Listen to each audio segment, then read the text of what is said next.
여러분 반갑습니다. C촌입니다. 자, 오늘 함께 살펴보실 경매 물건은 바로 이 집인데요. 연식은 좀 되어 보이는데 깔끔하고 양지 바른 곳에 자리를 잡고 있는 것 같습니다. 자, 이 집은 양평에 있고요. 특히 양평 시내와 매우 가깝습니다. 그리고 가격도 1억대로 앞으로 더 유찰된다면 가격적 메리트가 더 있을 수 있겠네요. 그리고 오래된 집이지만 리모델링이 되어 있는 것 같고요. 아주 괜찮아 보였습니다. 그런데 제가 경매 물건을 꼼꼼하게 분석해 보니까 꼭 확인해야 하는 몇 가지 사항들이 있었습니다. 현장 간단하게 살펴보고 심층적으로 분석해 보도록 하겠습니다. 자, 우선 현장을 간단하게 살펴보겠습니다. 여기는 양평읍 대흥리라는 마을입니다. 양평 시내랑 아주 가까운 동네예요. 자, 마을을 보시면 약간 좀 오래된 집들도 보이고 신축한 전원주택들도 보입니다. 이쪽으로 쭉 올라가면 요 위에 빼꼼 보이는 바로 이 집이 오늘의 경매 물건이 되겠습니다. 집 앞까지 도로는 깔끔하게 포장이 되어 있고 마당도 보이고 집의 상태도 나쁘지 않은 것 같습니다. 다른 각도에서 봤을 때 집 앞쪽으로 아주 커다란 아름드리 나무가 있고요. 그 뒤로 집이 보입니다. 분위기 나쁘지 않죠. 저도 현장에서 느낀 집의 분위기는 굉장히 괜찮았습니다. 자, 여기 마당 앞쪽까지 포장이 되어 있고요. 자, 집의 상태 깔끔합니다. 자, 이렇게 진입을 하게 되는데 이렇게 옆으로 돌아가는 도로가 하나 더 있습니다. 자, 이쪽으로 가볼게요. 오른쪽으로. 집 앞쪽 도로가에서 집을 바라본 모습인데요. 아름답습니다. 마당도 대부분 잔디로 관리가 되어 있고 조경수들은 좀 집의 연식만큼 오래된 느낌이 드는 나무들이 심겨져 있습니다. 집을 보시면 굉장히 양지 바르죠. 이 집은 정남향입니다. 매우 좋습니다. 자, 토지의 면적은 대지로 대략 209평 정도 되고요. 건물을 보겠습니다. 건물을 보시면은 뭔가 오래된 느낌도 있고 굉장히 깔끔하고 언제 지어진 건물인지 잘 모르겠습니다. 건축물 대장을 보니까 사용 승인일이 없어요. 아, 진짜 모르겠네. 그래서 건물 등기를 봤더니 소유권 보존이 1979년입니다. 뭐 79년에 지어진 건지 그보다 더 이전에 지어진 건지는 저희가 확인할 수는 없지만 대략 45년 된 집인데 굉장히 깔끔하죠. 집의 면적은 24평 정도 적당합니다. 근데 집이 좀 커 보이네요. 자, 집은 현재 리모델링이 좀 된 모습이에요. 누가 봐도 45년 전에 지은 집 그대로는 아닌 것 같습니다. 창호도 교체가 된 것 같고요. 제가 그래서 언제 리모델링 된지 확인해 보기 위해서 로드뷰를 확인해 봤는데, 자, 여기 보시면은 2010년 7월 로드뷰입니다. 여기 보시면은 집이 보이는데 2010년 7월에도 집이 약간 리모델링 된 모습이 느껴져요. 그런데 제가 잘 보니까 현재랑은 조금 다른 것 같아요. 여기 보시면은 요 앞에 현관 올라가는 쪽의 모습인데 요 나무를 보시면은 나무의 결이 가로입니다.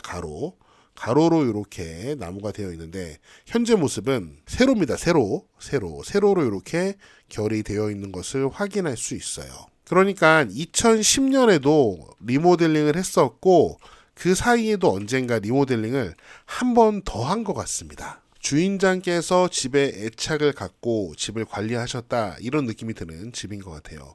여기 보시면은 지하실도 있고요. 옛날 집에 이런 지하실들이 있죠. 건축물 대장상 이 집이 1층 집이기 때문에 요 위에 부분은 다락이라고 하는 게 맞겠죠. 아무튼 요 다락에 샤시와 현관문도 깔끔하게 새 것으로 교체되어 있고 외부에는 세라믹 판넬로 마감을 해놓은 것 같습니다.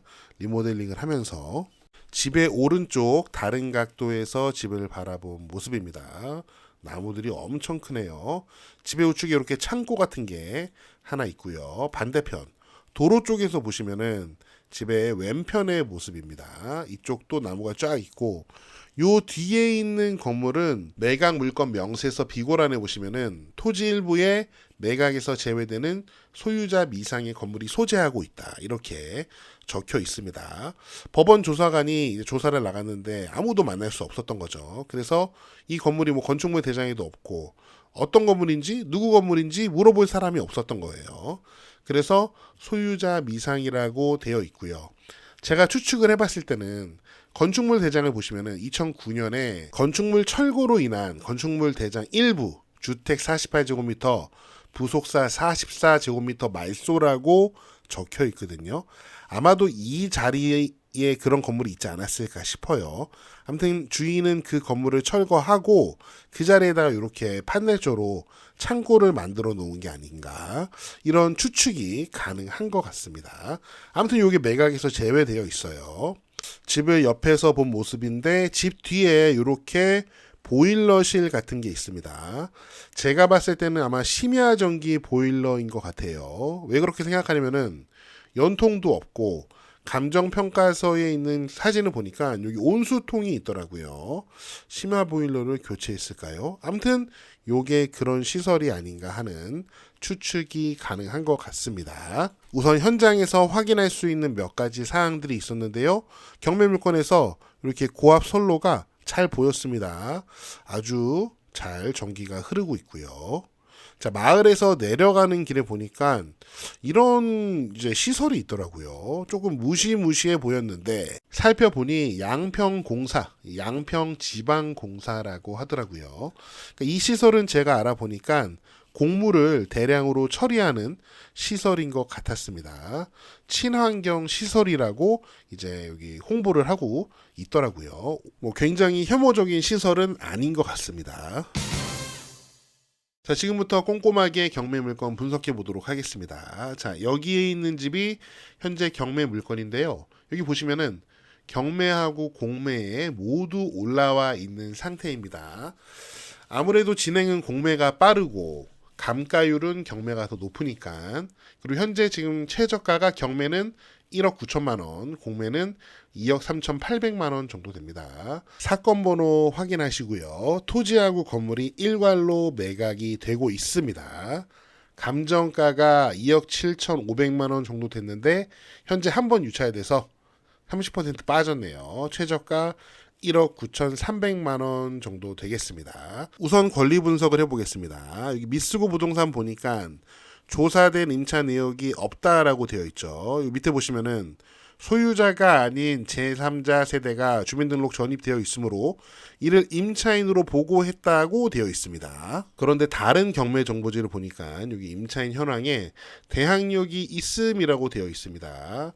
보시면은 말소 기준 권리가 2013년인데 여기 살고 계신 분, 전입되어 있는 분이 전입된 것이 2011년입니다. 말소 기준 권리보다 2년이나 빠르죠. 당연히 대항력은 있습니다. 하지만 뭐 보증금 뭐 아무것도 몰라요. 그럼 이게 뭐가 맞는 거죠? 이럴 때는 매각물건 명세서를 봐야죠. 매각물건 명세서를 보니까 점유자에 누가 있긴 해요. 그런데 밑에 보시면은 2023년 12월 14일자로 이분은 임대차 계약을 체결한 사실이 없다는 무상 임대차 확인서를 제출했습니다. 한마디로 결국에는 조사된 임차 내역이 없는 게 맞아요. 무상 임대차니까. 그 다음으로 도로 분석을 해보겠습니다. 지금 현재 미쓰고 부동산에서 국공유지 필터링을 적용하고 있습니다. 초록색과 주황색으로 표시된 땅들이 국공유지예요. 경매물건 토지가 이렇게 약간 다이아몬드처럼 생겼는데 여기 국유지 도로에 딱 붙어 있는 것을 확인할 수 있습니다.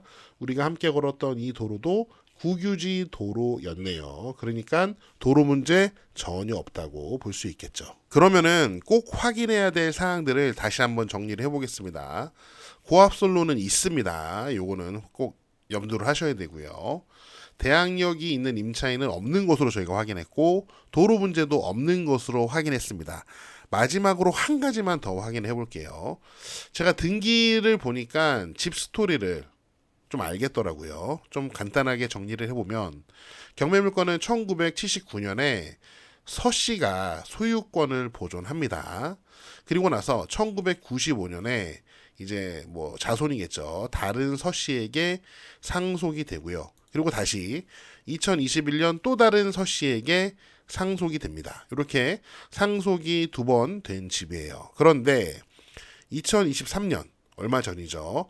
다른 서씨가 이 집에 가압류를 해요. 제가 살펴보니까 여기 이 1995년에 상속받은 분과 지금 2023년에 가압류를 건 서씨는 돌림자가 같아요. 아마도 뭐 형제라든지 뭐 사촌일 수도 있겠죠. 그렇다면 여기 현재 소유자인 서씨는 가압류권자 서씨의 조카뻘이 되겠죠. 이건 전혀 문제가 되지 않습니다. 돈을 돌려달라고 했는데 돈을 안 주니까 어쩔 수 없이 부동산에 가압류를 한 거죠. 굉장히 자연스러운 일입니다. 그런데 제가 관심을 가진 것은 요 가압류권자 서씨가 같은 동네에 사시는 분이에요. 자, 제가 이 로드뷰에서 이런 현수막을 볼 수 있었는데 2021년 마을 사업으로 도로 확장 공사를 하니까 서씨네 집 앞부터 서씨 집 앞까지 공사를 한답니다. 뭐 그렇게 공사를 하는 것 다 좋아요. 그런데 계속 우리가 보는 성씨가 다 서씨라는 거죠. 자, 여기 두 분의 서씨가 계시는데 요 앞에 있는 서씨는 1979년에 집의 소유권을 보존한 서씨와 돌림자가 같습니다. 그리고 뒤에 있는 서씨는 1995년에 상속을 받은 서씨와 돌림자가 같아요. 이런 자료들을 봤을 때 이 동네가 이제 어떤 동네인지 우리가 충분히 예상이 가능한 것 같습니다. 우리가 귀농이나 귀촌할 때 가장 꺼리는 지역 중에 하나가 집성촌이잖아요. 그럼에도 불구하고 만약에 이 경매물건, 이 전원주택이 마음에 드시는 분들은 현장 조사를 좀 하시고, 제가 봤을 땐 이 옆집 2개 있잖아요. 옆집 2개 이웃분들과 한번 이야기를 나눠보시는 게 좋을 수 있을 것 같아요. 왜냐면은 현재 이 2개의 집이 2021년 7월, 2022년 6월에 거래가 됐는데 제가 건축물 대장을 확인해 보니까 이 집분은 서씨가 아니더라고요. 물론 이분이 여기 양평 대흥리 토백인지 아니면 외지인인지는 알 수 없지만 가서 대화를 나눠보시는 것도 뭐 도움이 될 수 있지 않을까 하는 생각이 저는 개인적으로 들었습니다. 또 한편으로 주변의 땅들이 최근에 많이 거래가 되고 있는 것을 우리가 확인할 수 있습니다. 여기 전원주택도 들어올 것 같고요. 그런 면에서 뭐 집성촌이라고 해도 큰 문제는 없지 않을까 하는 생각도 드는 것 같습니다. 이번 영상에서도 많은 것을 한번 여러분과 살펴봤는데요. 항상 집을 볼 때 여러 자료들을 꼼꼼하게 보면은 많은 것들을 알 수 있는 것 같습니다. 계속 이렇게 공부하다 보면 집을 보는 여러분과 저의 수준이 더 높아질 수 있을 거라고 기대합니다. 네, 제가 준비한 내용은 여기까지고요. 저는 다음 영상에서 더 재미있고 유익한 내용으로 돌아오겠습니다. 여러분, See you again.